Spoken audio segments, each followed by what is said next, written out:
राम श्री राम जय राम जय जय राम।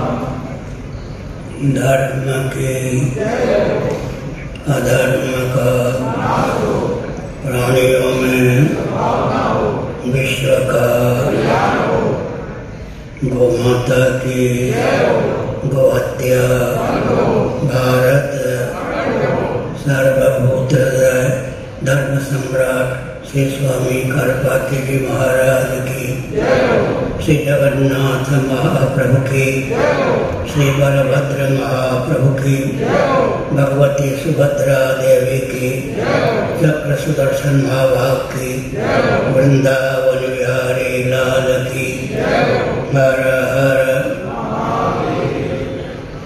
गोविंद जय जय गोपाल जय जय।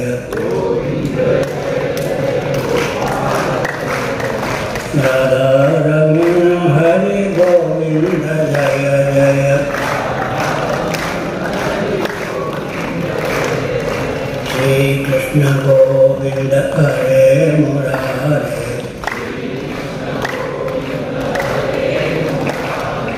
हे नाथ नारायण वासुदेव।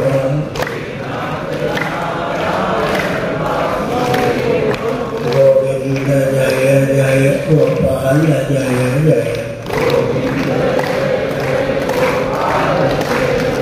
राधा रमण हरि गोविंद जय जय।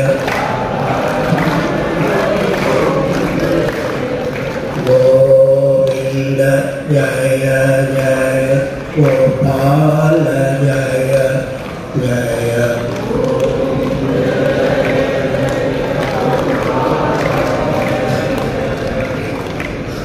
राधा रमण हरि गोविंद जय जय।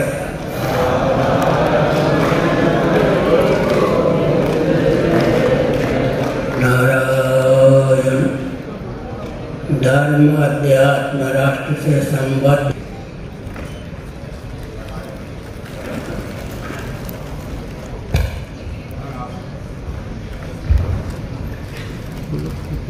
उपनिषद में ब्रह्म को स्वजाते विजाते स्वगत इस तीनों प्रकार के भेदों से परे बताया गया है। तो फिर गुरुदेव जिन जिन दर्शनों में ब्रह्म को परमार्थिक रूप से साकार माना जाता है, क्या उन दर्शनों के अनुसार ईश्वर परमार्थ का विषय सिद्ध भी होता है? क्योंकि साकार होने के लिए ये तीनों भेद आवश्यक है, और अगर भेद हो गया तो फिर वो परमार्थ नहीं हो सकता।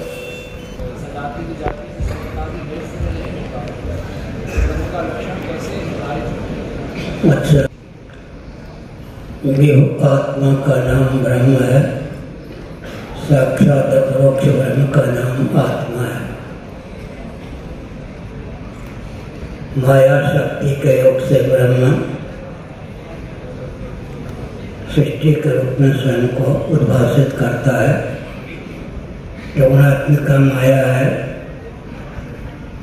शुद्ध शक्ति के योग से वह ब्रह्म जगदीश्वर के रूप में स्वयं को स्थापित करता है। मलिन शक्ति गुण के योग से जीव के रूप में स्वयं को समुद्भासित करता है। तमः प्रधान प्रकृति से समुद्भूत पंचभूतों के योग से वह जगत के रूप में स्वयं को स्थापित करता है। एक नियम है, कोई भी शक्ति अपने आश्रय को अपनी विद्यमानता से सदुपयोग नहीं करती। पृथ्वी या मिट्टी में रहने वाली जो स्निग्धता नाम की शक्ति है, उसके कारण मिट्टी घटादि कार्यों के रूप में समुल्लसित होती है, लेकिन घटादि कार्य उपादान मिट्टी के अतिरिक्त कुछ पृथक सत्य नहीं होते। इस प्रकार से ब्रह्म अपनी शक्ति माया के रूप से जीव जगत जगदीश्वर के रूप में समुल्लसित होने पर भी भेद शून्य ही सिद्ध होता है। सच्चित आनंद ब्रह्म का लक्षण है, स्वरूप लक्षण है। माया शक्ति के योग से वह जगत का उपादान कारण भी बनता है, मूल मैटर निमित्त कारण भी बनता है। वेदांत व्यक्ति ब्रह्म क्या है? जगत का निर्माता भी है, जगत के रूप में समुल्लसित भी है। साकार के गोल में निराकार होता ही है, गोस्वामी तुलसीदास जी महाभाग ने इस तथ्य को समुद्भाषित किया कि पावक दुग संब्रह्म विवेको एक दारुगत देखे एको। पावक बन अग्नि जैसे निराकार भी है साकार भी है। दारुगत काष्ठगत जो अग्नि है निराकार है, घर्षण के द्वारा व्यक्ति अग्नि साकार है। इसी प्रकार ब्रह्म निराकार भी होता है साकार भी होता है। कदाचित ब्रह्म साकार न हो निराकार ही हो तो जगत के रूप में समन्वसित न हो। स्वगत भेद का अर्थ होता है अवयव युक्त, जो पदार्थ अवयव युक्त है वो स्वगत भेद संपन्न है। सजाति का अर्थ होता है सदृश, विजाति का अर्थ होता है विसदृश। उसमें जितने दाने हैं वो सजाति भेद संपन्न है।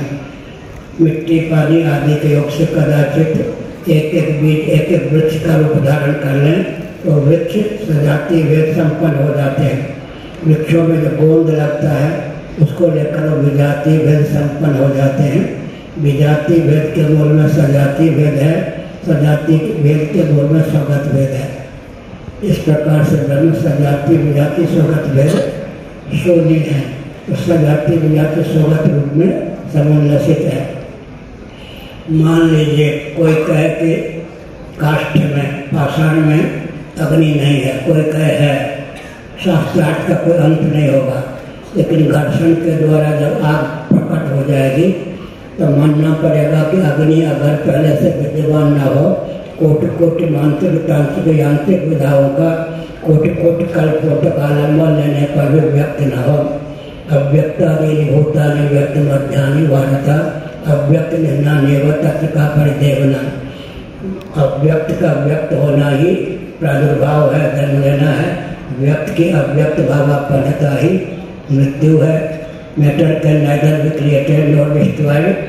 किसी पदार्थ की आकस्मिक उत्पत्ति नहीं होती, किसी भी पदार्थ का निर्मय नाश नहीं होता। इस प्रकार कार्य जो है कारण का अनुमापक होता है। कार्य पहले करण का अनुमापक होता है, करण फिर कर्ता का अनुमापक होता है। कार्य करण कर्ता के रूप में जो व्यक्त होता है माया योग से होता है, स्वतः वो सजाति विजाति स्वगत भेद शून्य होता है।